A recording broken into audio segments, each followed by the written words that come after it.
Hey, welcome to another episode of the Get More Students podcast. I'm your co-host, Alex Escher, and CEO of LearnCube. And I'm Herbert Gozer. I specialize in digital marketing for language schools and education companies. Great to be here again, Alex. Absolutely. And what do we focus on today, Herbert? Ooh, a very interesting topic, how to promote your student experience to get more students. That's right. And the reason that we are on this topic is because we've seen our fair share of websites that really just don't get this right, unfortunately. And actually, it really does them a huge disservice because they might be doing a fantastic job, but just not promoting and communicating what they do and how they do that. And the reason that we are talking about this is, and sort of why we're exposed to this is, I run a company called LearnCube, and we specialize in helping online language and tutoring businesses to grow with our virtual classroom and online school solutions. So this is something we are really exposed to. We work with a really wide range of companies in this space, including Preply and Babbel and Ebo and some really best in class, not just in terms of the experience, but also in their marketing. And so we have really sort of seen what works and what doesn't on our side. And Herbert, you have a similar kind of insight into this particular area. Absolutely. Well, through my advertising agency, we help a lot of language schools and education companies with their paid advertising to get more leads and enroll more students. And I can tell you, I have seen hundreds of language school websites over the years. And the thing that the successful ones have in common are the points that we are going to talk about today. That's right. And what we decided to do was to go through 10 points that we felt were like good practical advice that you can really take away from this. And one of the things we were really sort of, just to start this off, was how can we create really great pedagogical student experiences? Like that's, of course, the number one. But also there are some aspects in the way that we do that. And I kind of want this to be a theme that we're kind of thinking about as you're listening. Is how can you kind of repurpose that great pedagogical experience, and how can you repurpose that to promote your tutoring company or your language school? Yeah. Because they don't have to, they're not oil and water at all. Like they can really work well together. So our top 10, let's go through them one by one, and then we'll give a little summary at the end. How's that sound? Sounds good. So first one. Promote the end goals, not just describe the way you deliver the student experience. So again, the number one thing that we can suggest is when you focus on the student experience, promote the end goals. Now, what do we mean by that? Absolutely, yeah. You really want to sell the dream. It's not to go from A1 to A2 in English. It's to pass that English exam so that you can get into a university in Canada, to immigrate to a different country, to get that job promotion. And that's kind of what you need to focus on. And that's what students are thinking about when they learn a language. It's not to, go from 100 vocabulary words to 1,000 or anything like that. So, focus on those big, hairy goals, the emotional goals that will really get students' emotions. I agree. And it really does depend on which level you're at with your student or your audience, right? So your audience might not know you at all. So you really have to talk at that high level. What are the high level goals that you know are relevant for those students, those prospective students? If you go down a level, they've gone to your website, they kind of know you a little bit, then you can kind of bring that down to how are you going to get that promotion, or how are you going to get, and it could be a smaller goal. It could be a level that opens up a new opportunity. But again, you've got to know which level you're at. So at a landing page level, it's definitely going to be your highly emotional, higher level goals that you know that you can kind of capture their emotions on. Whereas the more, like for example, if people are clicking into further pages, you can be a bit more detail oriented about what that might look like and feel like at each part of that experience. Exactly. What I would also say though is this is not something that just stays with the getting the students through the door. I think that's also ongoing, like even inside the student experience. you should be promoting the high level goals that keeps them motivated, but also really communicating what is the competency, what's the skill, what's the outcome that you're going to be getting out of this particular lesson, not just hey, we're going to learn how to do modal verbs, or hey, we're going to figure out like there's one particular aspect of trigonometry. Like that's also not particularly interesting. No. So again, how can you apply this that's going to be advantageous to that person? Exactly. So that's number 2, Alex. Number 2 is to use imagery and video that evokes emotion. So making it one of my favorite topics. Now, Herbert, you talk about this beautifully, so I'm going to hand over the mic.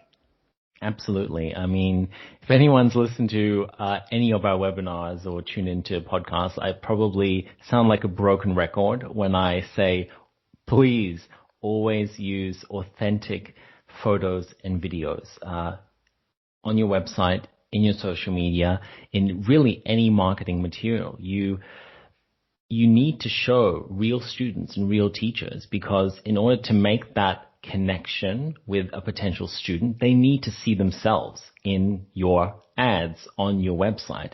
And by using student testimonials, videos of your online courses or your in-person courses to really showcase what a student is going to experience once they pay for a course and sign up. You want to always use clear faces, happy emotions, smiling, laughing, and if you're able to do so, go outside. Having outside pics of extracurricular activities is always a good way to boost engagement. I really like that, and it feeds quite nicely from the first tip. Why? Because again, imagery is about that end goal. So when you're showing positive emotions, you're showing the end goal of confidence. Exactly. Of achieving something, that sense of satisfaction. So those are all the emotions that you might want to elicit from your video and audio and imagery. One of the other things I'd like to back up there is authentic imagery, and when we do our webinars and we do our Q&As, this often comes up. It's like, how do I get these authentic images? And I would encourage you to kind of look through our YouTube channel, or in this particular podcast, for example, we're certainly going to be talking about how to go about that. But one of the nice things about them being hard to get is it makes them way more believable, right? Like if it looks real and authentic, it kind of already is signaling to the viewer of this image or video, like, oh wow, they must have at least convinced this one general, person that looks and thinks like I do. They don't look like a model. They don't look like they've had to pay for this. that already tells me a lot about the service that I'm wanting to take part in. So really, absolutely. I think a great point there. So use imagery and video that evokes emotion. Number 3 was to make the process, I've said make it seem easy. So whether that be the process of payment, of scheduling classes, of getting into classes, of using technology, or whatever it might be, making that seem easy is, I think, an important, possibly a vital aspect of selling online tuition in whatever subject you might be serving. What are your thoughts on making it easy, Herbert? Right. I mean, obviously it has to be easy as well. That student registration process or enrollment process needs to be as user-friendly as possible, seamless, only a couple of clicks. And if it is that, then you need to show that to prospective customers, whether that be how easy it is to schedule in your classes. We have the scheduling tool on our platform. Show that. Show that on your website, on your social media, in your videos, or how flexible it is and easy it is to cancel or reschedule classes. Whatever that is, show it in diagrams. That's a great way of kind of outlining your process, maybe 1, 2, or 3 steps, as well as short videos. Yeah. So make sure that your diagrams are not a page long with lots of arrows going in different directions. I think sort of 3 to 5 points is definitely all you want, keeping them really nice, short, concise descriptions, maybe only a couple of words each. Again, not massive descriptions, otherwise it'll clutter up the page and make people less likely to kind of read it. and then using, consistent iconography that makes it feel like, oh yeah, I'm joining a professional service here. So just a couple of tips there on making it seem easy. Number 4, using checklists. So those beautiful little tables with the ticks next to them. Why do they work? Yes. Why do they work? Because it appeals to the logical side of the brain, and people when they are making purchasing decisions, they need to know, what is it that I'm actually getting for this. We've appealed to the emotional side with great imagery and video and focusing on the end goal, but when they go down the page, they see the price of the course. They want to know, okay, this course is $199. What am I actually getting?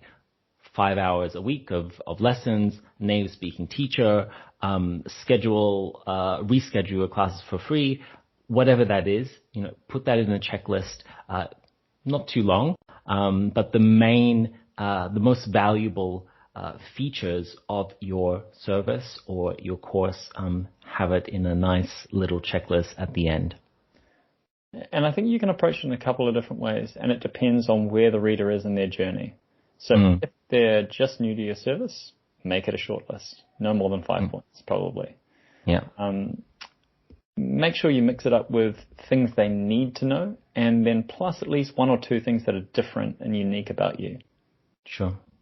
And then I think if they're further down the line, particularly maybe even a pricing page, sometimes I think longer lists can work quite well, because you've already gone through like all of that process of figuring things out, and it's like a validation of like, hey, these are all the things I'm going to get if I click this button to pay. Yeah. So that's probably one of the occasions where, or if you're, in a sales process and you're kind of like pretty close to getting them over the line, if they just need something like almost seeing lots of items in that particular moment can be a nice way for people to feel really confident about that they're getting a good deal. Exactly. Yeah. So that's on using checklists, number 4. Number 5 is compete on service rather than price. And I think at this moment, we're really talking to anyone that's not a big box tutoring or language provider where price, most of us are unable to compete on price, so we need to compete on other factors. And I've said service here, but really I'm talking about that personal aspect. The more personal you can make something, the more people are generally prepared to pay and feel good about paying a premium for. It's not a bad thing to pay more for something as long as they feel that they're getting something for it. Do you want to tell me a little bit of the ways that this can kind of play out, Herbert, from what you've seen? Right. One thing I think we've talked about is, offering smaller classes, not having, 10 people in one class, having that more personalized experience. You can then, it's much easier to showcase that as well, to maybe record the class and share it on your website or social media, but also get students to engage with you. I agree, and I think it's definitely a point that's been hot on my sort of area. As LearnCube provides a virtual classroom, we've obviously, and particularly with COVID, we saw very large group classes initially, and now we're seeing, the average being sort of close to what we even started with, which is that sort of 6 to 8 if it's a group class. And again, we're also seeing very large companies go even further, like how can we provide 4 in a class, 5 in a class? Okay. Wow. And one of the reasons is people associate the fewer the people, then the more time they're going to have to practice. Right. And I think they associate also, particularly in language education, practice with advancement, and also probably confidence and lack of embarrassment. Like if you've got a very large class, either you're completely ignored, in which case you don't maybe get that value, or you're with a whole bunch of strangers that you just have no real connection with. With. And it can be quite intimidating then to have to say something in front of 20 people. Yeah, particularly because you're going to be on the spot probably during the entire episode, right? Like if you're in a session and it's a 60-minute session with 12 people, what's that, like 5 minutes each max? even if it was like evenly distributed. But it does mean that they're probably like not going to say anything for probably 99% of the time, and then suddenly they're going to have their one moment to shine, and it's like that pressure feels on, and it's not working out. So I do think compete on that service and price. One of the things we didn't also mention, but is going to be important in number 10 as well later on. So listen in, but is just really how you promote. Particularly if you're small, like how you kind of create that connection to being more personal and a more boutique kind of, people, again, they pay more for things that seem scarcer or more exclusive or more unique. Now let's move on to number 6, which is focus on one story on one page or one story at a time. And one of the reasons we put this in is the number of websites, particularly, I'm going to point out physical language schools here, are determined to tell 6 stories in one page. And it's really hard, particularly on a landing page, to get somebody to take any action when they're kind of confused by the potential options. Yeah. Herbert, go back to your 300 web pages last month. Tell me where you sort of see this. Right. I mean, when it comes to running ad campaigns, we're directing people to, when they click on an ad to the website or a landing page. And usually, what works best is having a landing page that really only has one offer, one message, and one call to action. We call it the rule of one. And so there is no confusion for the website visitor. They know, they saw in an ad, intensive English course 20 hours a week. They click, they go to this landing page, they see intensive English course 20 hours a week. And all the information is there, the benefits, the features, the price, and a clear next step for them, whether that be to do the level test, to register, enroll in the course, or to fill out a contact form. And we've seen that work best in really directing the traffic towards that main product that you're trying to push.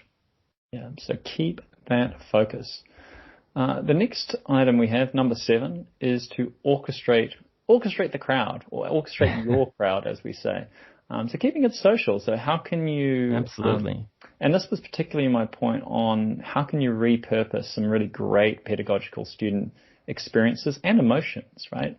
Tell me about your feelings on, and even just a couple of tactics as well, Herbert, on how do you get your crowd, your students, your community to back you and tell kind of get them engaged, right? I mean, that's referrals and word of mouth is fantastic. It's free marketing, and you need to encourage it. And the way that you can encourage that is by having user-generated content, or UGC, so content generated by your students or your teachers.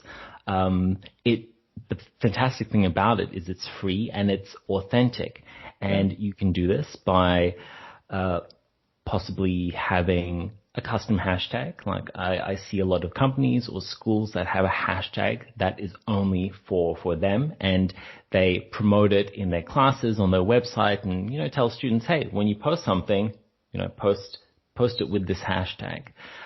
Also incorporating social media into the classroom. It's a part of people's everyday lives. They're on Facebook, Instagram, LinkedIn, TikTok every single day for hours. So why not use a little bit of class time for them to create their own videos about stories, about historic events, about whatever they are learning in the classroom. And you can also post that online or on your social media in a story. You could even go live on Instagram or Facebook and really show other people out there and your followers what a class experience is like. So there are so many ways of doing that these days. And, user-generated content really is a savior for a lot of schools, because then they don't need to come up with ideas and invest a lot of time in creating that content themselves. You kind of plant the seed with the students and your teachers and your staff, and then it flourishes from there.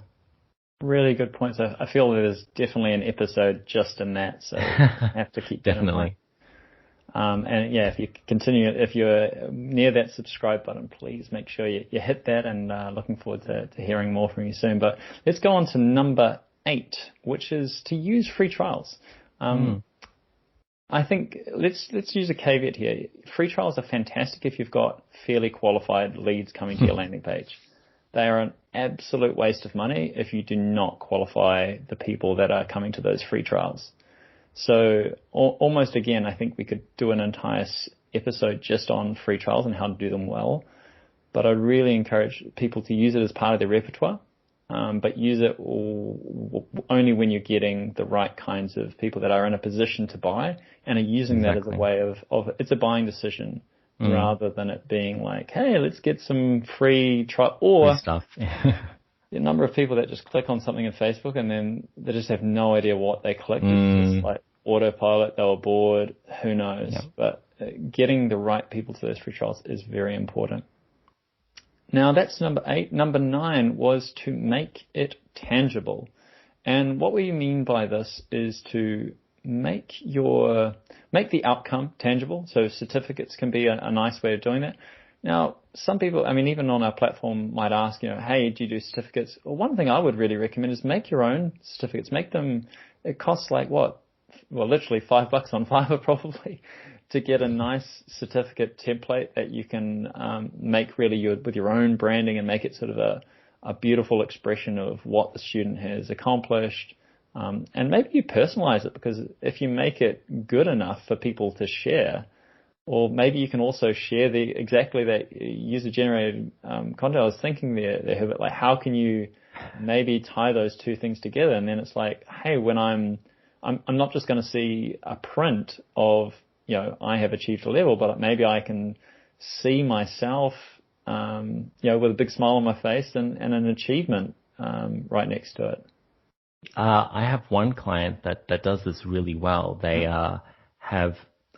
when they were doing in-person classes, they had real printed certificates, and then they would take photos of all their students, or one individually or in pairs, in front of a wall with their logo and with pictures of all of the other students behind it. And we use them for the ads. Amazing. And people can see what others are achieving, and they know, if I go with this school, that will be me. There's just wins for everybody there, right? So it's a win for the school. Also, if let's say I'm employing this person that's gone through this particular school or attended this particular tutoring academy, if I, look at the website and there's literally all of these great kids or great people with certificates, big smiles on their face, I'm also going to have a lot more faith in trusting the certificate itself. And I'm going to have a lot more faith in the organization and the person that's sort of coming to me if I'm an employer or for any other reason. So a lot of reasons why that's a great idea. And you're giving a student basically the podium to make themselves feel good, which is totally appropriate if they've done the work. Absolutely. So make it tangible. One of the other things you can do is not just make it tangible at the end, but make it tangible for every class. So there might be other ways that you can do this, but for example, in LearnCube, we have like a class review feature, which basically saves all of the notes for the class, and you can kind of basically give the link with everything on there. So there's a product, there's an outcome at the end of that lesson that person can review. And I do feel it's a little bit overlooked. Like, how can I create the notes and the work that we've done together in a format that somebody can review at a later point? If there's no effort put in there and it's really hard to review that, it's not going to be reviewed, but also it's probably not going to be shared or opened. So even just encouraging your tutors to spend just a moment to give an outcome, a product, something tangible for their student to kind of go away with and work, and I think is another useful tip. Number Fantastic. 10, though, is our last one, which is if you're small, own it. And let's talk about that, Herb, because we talk to a lot of small businesses as well. And they don't know, hey, what am I, how can I be different and unique? And there's a pretty obvious answer. So tell me, Herb, what do you think on this particular point? Yeah, I mean, a lot of people think, especially one person tutoring companies or language schools, think they have no chance up against these big, box schools, language learning platforms with millions of dollars behind them. But that's not the truth. I know I have clients that are doing extremely well, and they have done that because they've found a niche, and they are very they make themselves the face of their school, and they become kind of like the authority in that niche. If you want to pass your Cambridge exam, go to Herg or go to him, at his language school, because that's exactly what he does. Yeah. And you can really own your space by putting out valuable content, authentic content of yourself. It's always good to, show how you can help students, and not just have a logo on the website, as your kind of online presence. I know it takes a little bit of courage to get over that barrier of being in front of the camera. I speak to a lot of one-person language schools that are nervous about doing that, but I can tell you it really pays off. That makes total sense to me, and we see it working all the time. So let me just go through those 10 tips again.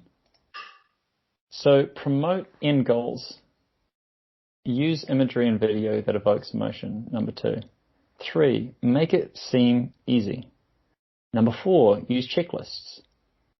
5, compete on service, not price. Number 6, focus on one story. 7, orchestrate your crowd. 8, use free trials. 9, make it tangible. And 10, if you're small, own it. So those are our tips for you today. Thank you so much for listening. And Herbert, we always have a lot of fun putting these together. Absolutely. Every week we're aiming to provide insights, inspiration, and motivation to help online language schools and online tutoring companies to really succeed and get more students and really advance their mission. So if you want to hear more, please hit that subscribe button right now and get a brand new episode to your door every week. Great. See you in the next one. See you next one.